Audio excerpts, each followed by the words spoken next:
लो जी भाई लोग, railway group D के कैंडिडेट्स का इंतज़ार ख़त्म हो गया। इस वीडियो में हम लोग डिटेल्ड नोटिफिकेशन का डिस्कशन करेंगे जो ग्रुप डी 2024 की है, CN08 2024। इसमें हम लोग इम्पोर्टेंट डेट्स और सबसे ज़्यादा important course completed act apprentice जो ITI वाले हैं और अप्रेंटिस किए हैं रेलवे से, उनके लिए कितनी वैकेंसी है उसका भी डिस्कशन करने वाले हैं। तो आप लोग ये देख सकते हैं कितना बढ़िया इन्होंने कवर पेज बना के दिया है। या ट्रैक मशीन वाले हैं या फिर SNT और ट्रैक मशीन, या देखिए क्लीनिंग वाले हैं CNW के, और या पीवे वाले हैं, और या देखिए आप लोग टावर वैगन के हैं। अब फ्रेंड्स सबसे पहले हम लोग इम्पोर्टेंट डेट्स की बात करें तो जो नोटिस आई है इंडिकेटिव टाइप की वो 28/12/2024 की आई है, और जो ओरिजिनल नोटिस का पब्लिकेशन है वो 22/1/2025 का है। और ओपनिंग डेट जो है 23/1/2025 से आपका ऑनलाइन आवेदन शुरू किया जाएगा।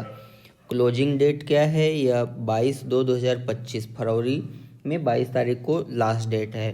और अप्लीकेशन फ़ी पेमेंट करने का जो लास्ट डेट है वो 23/24 2 दिन एक्स्ट्रा दिया है। और मॉडिफिकेशन का जो टाइम है फ्रेंड्स वो क्या है 25/2 से 6/3 10 दिन का यह टाइम है। इसके लिए क्या है आपको क्रिएट एन अकाउंट बनाना होगा, उसका डिटेल में हम डिस्कशन करते हैं। फिर अगर फ्रेंड्स हम थोड़ा आगे चल के बात करते हैं तो details of vacancies at a glance. जो वैकेंसी हैं इसमें various posts in level 1 of 7th pay commission. इसमें क्या है टोटल 18,000 रुपये आपका इनिशियल पे है। इसमें आपका 53% DA भी मिलता है, HRA भी मिलता है, TPA भी मिलता है। कुल मिला के 32-34 हज़ार रुपये बनता है। सिटी टू सिटी डिपेंड करता है। मेडिकल स्टैंडर्ड एनेक्जर A के अकॉर्डिंग है, लेकिन मोस्टली केसेस में B1 से नीचे ही हैं सारे मेडिकल स्टैंडर्ड। एज लिमिट जो है 18 से 36 वर्ष की है, और टोटल वैकेंसी 32,438 है। अब फ्रेंड्स अगर हम बात करें एज रिलैक्सेशन के लिए तो कोविड-19 पैंडेमिक की वजह से इसमें SC ST OBC EWS PWBD ex serviceman के जो कैंडिडेट्स हैं उनको अलग से एज रिलैक्सेशन मिलेगा इस 36 साल के अलावा। फिर फ्रेंड्स अगर हम आगे बात करते हैं तो candidates waiting for final result of prescribed educational who final result will be declared after the closing date application should not apply. अगर कोई भी कैंडिडेट का जो फाइनल रिजल्ट है एग्ज़ाम का वह अगर क्लोजिंग डेट लास्ट डेट के बाद आता है 22/2/2025 के बाद, तो वो फॉर्म फिल नहीं कर सकते हैं। यह ध्यान दीजिएगा आप लोग, अगर आप लोग अपने रिजल्ट का वेट कर रहे हैं तब। फिर फ्रेंड्स इधर और सारी डिटेल है जिसकी आप अगर विशेष ज़रूरत है तो आप लोग ध्यान दीजिएगा, फ्रॉड वगैरह से बचे रहिएगा। कोई भी डिटेल है आपको ध्यान देना है कि आपका खुद का मोबाइल नंबर होना चाहिए और एक्टिव और वैलिड पर्सनल ईमेल आईडी होनी चाहिए, क्योंकि RRB उसी के थ्रू आपको मैसेज वगैरह सेंड करती है। अगर हम बात करें कि एज लिमिट क्या है तो एज लिमिट आप लोग देख सकते हैं 18 से 36 दिया ही था। और यहाँ पे SC ST OBC के कैंडिडेट्स जो हैं EWS के उनको रिलैक्सेशन मिलेगा ही मिलेगा। फिर फ्रेंड्स अगर हम बात करें कि इम्पोर्टेंट इंस्ट्रक्शंस क्या हैं तो इम्पोर्टेंट इंस्ट्रक्शंस आप देख सकते हैं। अब फ्रेंड्स अगर हम बात करें कि इम्पोर्टेंट इंस्ट्रक्शंस और क्या क्या हैं तो आप अगर जैसे ही ऑनलाइन एप्लीकेशन फिल करना शुरू करते हैं तो आपको एक अकाउंट बनाना होगा। ध्यान दीजिए बहुत सारे कैंडिडेट्स ऑलरेडी ALP टेक्नीशियन वगैरह के लिए अकाउंट बनाए हैं, तो सेम अकाउंट यूज कर सकते हैं, उनको अलग से अकाउंट बनाने की ज़रूरत नहीं है। फिर उसके बाद आप लोग अपना डिटेल फिल कर सकते हैं। क्रिएट एन अकाउंट फॉर्म जैसे ही खुलता है उसमें मोबाइल नंबर ईमेल आईडी डली ही रहती है। आपको आधार वेरीफाई करवाना पड़ेगा अगर नहीं कराया है तब, और करा लिया है तो कोई प्रॉब्लम नहीं है। फिर फ्रेंड्स अगर आप मॉडिफाई करते हैं तो मॉडिफिकेशन फ़ी अलग से लगेगा, ध्यान दीजिएगा। मॉडिफिकेशन फ़ी जो है कि 250 रुपये है, और फिर वह रिफंडेबल नहीं है। तो आप लोग फॉर्म को इतना क्लियर कर भरिएगा कि उसमें कोई मिस्टेक के चांसेस नहीं रहें, विधिवत तरीके से डेटा भी पर्याप्त है। फिर फ्रेंड्स और इम्पोर्टेंट इंस्ट्रक्शंस क्या हैं, तो माल प्रैक्टिसेस हैं, अनफेयर मीन्स का इसमें भी प्रोविज़न है। अगर आप कोई भी अनफेयर मीन्स का यूज करते हैं तो निश्चित रूप से आपको डिबारमेंट झेलना पड़ेगा। स्टेजेज ऑफ एग्ज़ाम की अगर हम बात करें तो इसमें कंप्यूटर बेस्ड टेस्ट होगा पहले, उसके बाद फिजिकल इफ़िशियंसी टेस्ट, फिर मेडिकल टेस्ट, फिर उसके बाद डॉक्यूमेंट वेरिफिकेशन और medical examination, 2 physical efficiency test के बाद होंगे।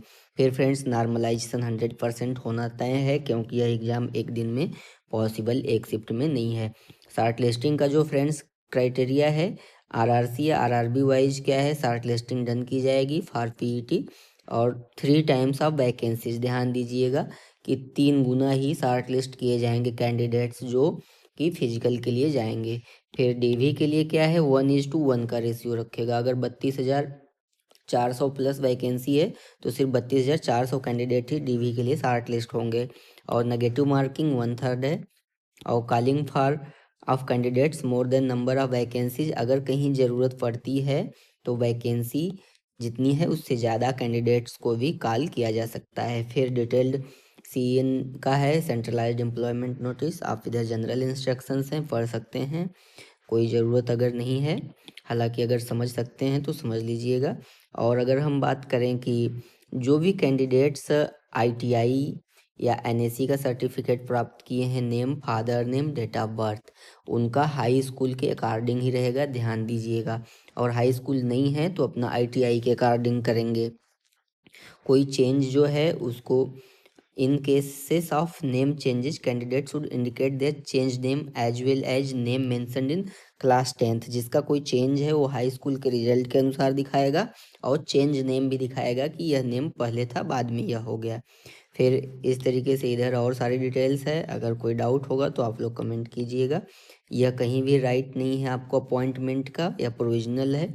अगर जो भी कैंडिडेट SC ST के हैं उनको स्लीपर क्लास का रेलवे का फ्री ट्रेवल टिकट मिलेगा, उसके लिए आपको सर्टिफिकेट बनवाना होगा। फिर फ्रेंड्स अगर वैकेंसीज की बात करें तो वैकेंसीज एनेक्जर के अकॉर्डिंग है। Medical standard for the post A2 A3, इधर ढेर सारे मेडिकल स्टैंडर्ड्स हैं, लेकिन इसमें B1 के नीचे नीचे की सारे मेडिकल स्टैंडर्ड्स हैं, 1-2 पोस्ट को छोड़ करके। फ्रेंड्स यहाँ पे सिटीजनशिप का है, जनरली इंडियन कैंडिडेट्स ही भरते हैं तो इसको हम डिस्कस नहीं करते हैं। और यह एज लिमिट मैंने पहले ही डिस्कस किया था, 18 से 36 हो गया है, 3 वर्ष का रिलैक्सेशन मिला है सबको। बाकी कैटेगरी वाइज आप लोग इधर देख सकते हैं कि अगर किस कैटेगरी से हैं तो कितना रिलैक्सेशन चाहिए आपको। फिर अगर हम और बात करें एजुकेशनल क्वालिफिकेशन की, तो candidate must already have the educational technical qualification prescribed in CN from recognised institute for submission of online application. समझ रहे हैं। फिर इसके बाद क्या है, इसमें डिप्लोमा या degree in engineering will not be accepted in leave of course completed act apprentice और ITI। अगर कोई पॉलिटेक्निक या डिप्लोमा या डिग्री किया है तो वह CCAA की जगह फिर नहीं होगा, उसको ITI ही होना पड़ेगा। अगर फ्रेंड्स हम बात करें एग्जामिनेशन फ़ीस की, तो इन जनरल एग्जामिनेशन फ़ीस 500 है, 400 रुपये रिटर्न होंगे। और जो स्पेशल है जैसे OBC EWS, उनके लिए क्या है कि OBC और EBC में डिफरेंस है फ्रेंड्स, समझिएगा ध्यान से। EBC के लिए 250 रुपये है, ना कि OBC के लिए और EWS के लिए। Female candidate, transgender, ex serviceman, SC ST minority के लिए 250 रुपये की फ़ीस है। फीस पेमेंट सब ऑनलाइन कर लेते हैं, इसमें कोई बड़ी चीज़ नहीं है। आपको मैंने EBC का मतलब समझा ही दिया है कि अगर 50,000 से कम आपका एनुअल इनकम है आपके फैमिली का तो आप EBC हैं, नहीं तो नहीं है। उसके लिए कुछ अलग क्राइटेरिया है, इसको भी आप लोग देख सकते हैं। आपको 100 रुपीज़ क्या है कि फीस रिटर्न आएगी, 100 रुपये कट के 400 आपको रिटर्न आएगी, और 250 रुपये जो जमा किए उनका 250 रुपये रिटर्न आएगा। यहाँ पे फ्रेंड्स रिजर्वेशन भी है। और हम बात करते हैं अगर जो कैंडिडेट ITI किए हैं उनको कैसे रिजर्वेशन मिलेगा, तो उनको हॉरिजॉन्टल रिजर्वेशन दिया गया है, यहाँ पे आप लोग ध्यान दे सकते हैं। और एक स्पेशल बात यह है कि जो पान, सवासी, पानर, तांती तत्वा जो कैटेगरी है बिहार स्टेट की, उनको बस यही कैटेगरी का सर्टिफिकेट बनाना है, जो सुप्रीम कोर्ट का आर्डर है। तो ध्यान रखेंगे वो लोग, हॉरिजॉन्टल रिजर्वेशन में ही बाकी चीज़ें हैं, एक सर्विसमैन, CCA वगैरह की।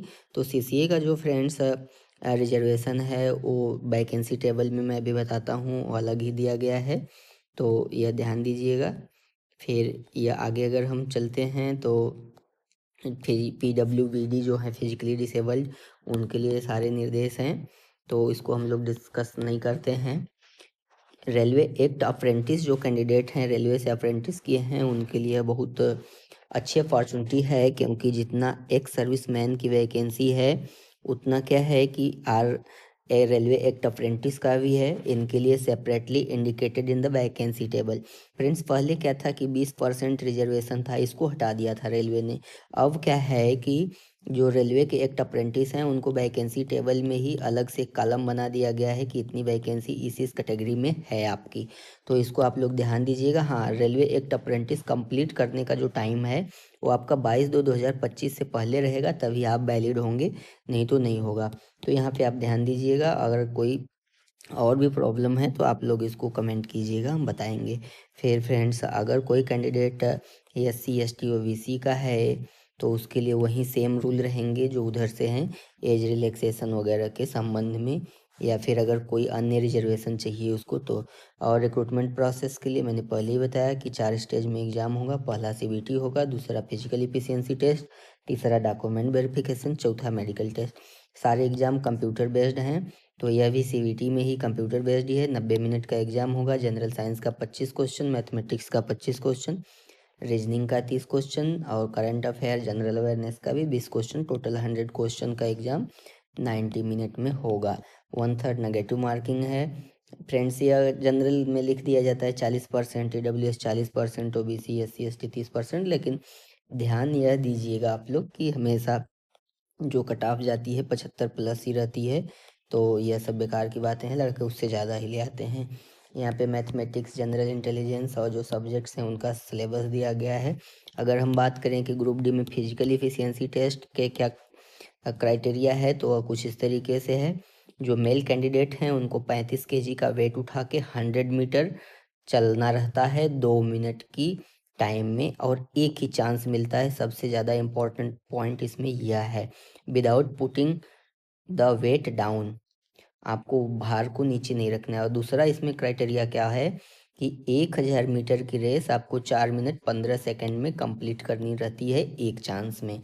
और अगर कोई कैंडिडेट फीमेल है तो वह क्या है कि 20 kg का वेट उसको कैरी करना रहता है, और 100 मीटर की रेस जो होती है लोड उठा के 20 kg का भार उठा के 2 मिनट में कंप्लीट करना रहता है, और सारी चीज़ें सेम रहती हैं।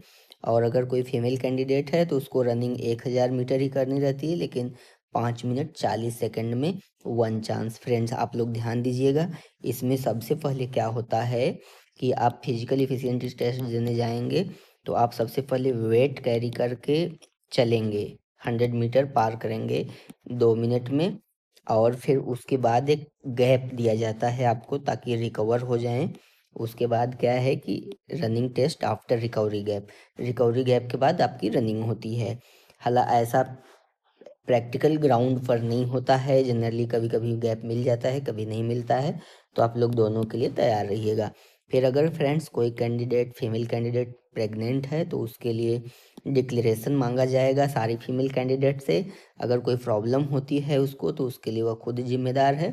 हाँ, अगर वह डिक्लेरेशन में यस देती है तो सेम मेरिट सेम सीनियरिटी रहेगी उसकी, और उसको क्या है कि बाद में फिर से फिजिकल इफिशियंसी टेस्ट दिया जा सकता है जब वह फिट होगी तब। तो कोई भी अगर फीमेल कैंडिडेट अगर प्रेग्नेंट है तो वह एग्ज़ाम देवे अच्छे से, सारा प्रोसेस कंप्लीट करे। और PET वगैरह के लिए आप परेशान नहीं होइए, क्योंकि इसमें आपको पर्याप्त समय मिलता है। आप पॉलिसी है, तो यह ध्यान में रखिएगा। और टेम्परेली अनफिट किया जाता है इसमें, तो घबराने की बात नहीं है, अब बाद में फिट भी हो सकती हैं। तो प्रेगनेंसी केस में आपको रनिंग नहीं करनी है। डॉक्यूमेंट वेरिफिकेशन, जितना डॉक्यूमेंट ज़रूरी है आप सब जमा करना, तो इसके में ज़्यादा डिस्कशन नहीं करते हैं। अगर किसी कोई डॉक्यूमेंट्स का इशू है तो वह कमेंट कर सकता है, हम उसको डिस्कस कर लेंगे। फिर फ्रेंड्स, फ़ोटो सिग्नेचर की बात करें तो फ़ोटो आपकी 50 से 100 KB की होनी चाहिए, 35 mm by 45 mm, 100 DPI resolution होना चाहिए। और फोटो में 50% जो एरिया है आपके चेहरे का होना चाहिए। ऐसा नहीं कि आप छोटा सा चेहरा बना दिए और बाकी तो आपका चेहरा लगभग 50% एरिया में होना चाहिए। बाकी इधर और सारी चीज़ें हैं, फ़ोटो कैमरा वाला आपको समझा देगा। सिग्नेचर 30 से 50 केबी का होना चाहिए। SC/ST का सर्टिफिकेट जो है वो PDF फॉर्मेट में 500 केबी के अंदर होना चाहिए। तो फ्रेंड्स, ये रही कुछ डॉक्यूमेंट्स की बात। मॉडिफिकेशन का ध्यान देना है आप लोगों को। बहुत बड़ी पेनाल्टी है। अगर 500 रुपये आपका फीस लगा है तो आपका मॉडिफिकेशन 500 माइनस 250 कितना लगेगा? 250 रुपये आपका मॉडिफिकेशन लगेगा। अगर आप इसके अलावा अगर आप अपना कुछ और चेंज करना चाहते हैं, कैटेगरी चेंज करना चाहते हैं, तो इस मॉडिफिकेशन के अलावा 250 और लगेगा। तो ध्यान दीजिएगा, जो भी मॉडिफिकेशन वगैरह करने की नौबत नहीं आए, इतना अच्छे से फॉर्म फिल कीजिएगा।